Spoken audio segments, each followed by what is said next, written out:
গত ৩৩ বছর পর জাকসু হয়েছে, অ্যান্ড এটা হচ্ছে আমার জীবনের প্রথম ভোট। এর মাধ্যমে হচ্ছে আমি কিছু কিছু প্রার্থীকে হচ্ছে নির্বাচন করেছি, যারা মেয়ে হচ্ছে ক্যাম্পাসের হয়ে কাজ করবে, আমাকে ভালোবাসে, আমার জাহাঙ্গীরনগরকে ভালোবাসবে। অনেকে দেখা গেছে অনেক কথা বলছে যে এটা করবে ওটা করবে, বাট আলটিমেটলি তারা হয়তো অনেকে করতে পারবে না। তো আমার মনে হচ্ছে যে আসলে যেটার জন্য যোগ্য আমি ওরই ভোট দিছি, যাকে ভোট দিছি তো একজন যোগ্য মানুষকে হিসেবে ভোট দিছি। এখন দেখা যাক সে তার যোগ্যতার কতটুকু প্রমাণ দিতে পারে। আর বাকিরাও আশা করব এখানে সবাই খুব ভালো মানুষ, ওনারা বুঝে শুনে কাউকে ভোট দিছে, কোনো প্যানেল বা সংগঠন ওইভাবে কাউকে ভোট দেয় নাই। আচ্ছা আচ্ছা, ঠিক আছে, ধন্যবাদ। Thank you. আমি জিজ্ঞেস করি যে ভোট দেয়া কি সুনির্দিষ্ট প্যানেল, মানে ঢাকা বিশ্ববিদ্যালয়ে দেখেছি যে অনেক ক্ষেত্রে প্যানেলের যারা তারা জিতে গেছে, এইখানে কি এই ধরনের কোনো সম্ভাবনা মনে হচ্ছে? এখানে সম্ভাবনাটা খুবই কম, কারণ আমাদের জাকসুতে আমরা মেনলি দেখতে চেয়েছি মানে একদম ম্যাক্সিমাম স্টুডেন্ট আমরা সাধারণ শিক্ষার্থীরা যখন বসি আড্ডা দিই, কারণ আমাদের বন্ধনটা অলরেডি বলা হয়েছে যে ভালো। তা আমরা যখন আড্ডা দিই তখন আমরা মূলত দেখি কোন প্রার্থীর জন্য যে দাঁড়াইছে, যে কোনো দল হোক যে কোনো প্যানেল হোক, ও আসলে কি আগেই কোনো কাজ করছে নাকি। আমরা মূলত দেখছি জাকসু ৩৩ বছর পরে হচ্ছে, তাহলে এই যে লাস্ট ৩-৪ বছর সে আসলে কোনো কাজ করে আসছে নাকি, নাকি শুধু জাকসু আসার টাইমে কিন্তু অনেক প্রার্থী আছে এরকম সত্যি সব জায়গায় থাকবে যে ওরা হঠাৎ এসে কাজ করা শুরু করছে, এটা ওটা দেখাচ্ছে। এবং অনেক মজা ছিল, আমরা বলি যে অনেকে বলতেছে পরিবহন সেক্টরের ক্ষেত্রে, যে আমরা ও কথা বলতেছিল পরিবহন সেক্টর নিয়ে, অনেকে বলছে যে মেট্রো রেল এনে দেবে। মেট্রো রেল ক্যাম্পাসে আনা কখনো ওর দ্বারা সম্ভব না, এটা আমরা জানি, এটা তো অসম্ভব বিষয়। প্রতিশ্রুতি দিয়েছে মেট্রো রেল এনে দিল, মানে কথার কথা আমরা ফ্রেন্ডরা শুনেছি আর কি।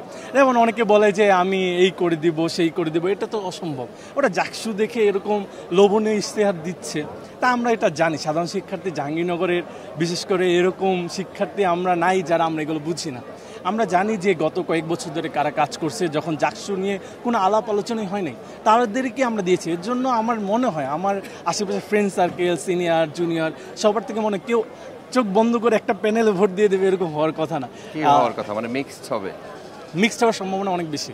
আর বিশেষ করে এখানে কিছু প্যানেল যোগ্য প্রার্থীদের নিয়ে করছে, মানে বেশিরভাগ স্টুডেন্ট প্যানেল একটা প্যানেলকে অন্ধভাবে ভোট দিবে এটা মনে হয় না, কারণ মিক্স প্যানেল হওয়ার সম্ভাবনা বেশি। কারণ আমি নিজে দেখছি যে একটা প্যানেল কখনোই নিজেরা 100% যোগ্য না আমার মতে। কোনো প্যানেলে 100% যোগ্য বলে আমার মনে হয় নাই, একটু কিছু না কিছু সমস্যা আছে যে জায়গায় অন্য একটা প্যানেলে অন্য একটা প্রার্থী অনেক যোগ্য। এই জন্য প্যানেল ধরে ভোট দেওয়ার মানে সংখ্যা খুবই কম, খুবই কম। ডাকসুর মতো বিষয়টা এখানে হবে না, ভূমিধস বিজয় কোনো প্যানেল একেবারে পাবে না। দেখা যাচ্ছে যে অনেক প্যানেলে সাকিব যেটা বলল যে কিছু কিছু প্যানেল আছে তাদের মতাদর্শের বাইরে যেও যারা যোগ্য প্রার্থী তাদেরকে তাদের প্যানেলভুক্ত করেছে। আবার কিছু কিছু প্যানেল আছে শুধুমাত্র তাদের লেজুর বৃত্তি রাখার জন্যই সকল মানে তাদের দলের থেকেই সকল প্রার্থী দিয়েছে। তো সেটা ভোটাররা, জাহাঙ্গীরনগরের শিক্ষার্থীরা সচেতন, তারা সচেতন ভোটার, সঠিক জায়গায় আশা করি ভোটটা দিবে।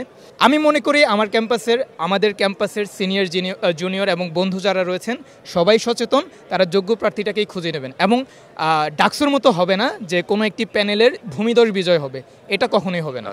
আমরা সাধারণ শিক্ষার্থী যারা আছি আমরা মনে করি না নির্দিষ্ট কোনো প্যানেল একবারে নিরঙ্কুশ জয়লাভ করবে।